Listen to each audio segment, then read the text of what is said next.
భవనములు ఈ యొక్క మాంసము ద్రాక్షారసము తినేటువంటి భాగ్యము అవకాశము దానియేలుకు కలిగినది.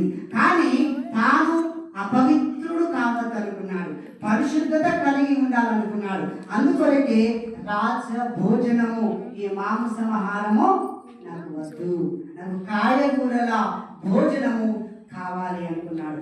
అంటే తిండి ద్వారా అపవిత్రత వస్తుంది, త్రాగుడు ద్వారా అపవిత్రత వస్తుంది. ద్వితీయోపదేశ కాండము 16వ అధ్యాయము 4వ వచనాన్ని మనం చూస్తే ఏమేమి తినాలి, ఏమేమి తినకూడదు అనేది అక్కడ రాయబడి ఉంది. ద్వితీయోపదేశ కాండము 16వ అధ్యాయము 4వ వచనాన్ని మనం చదువుదాం.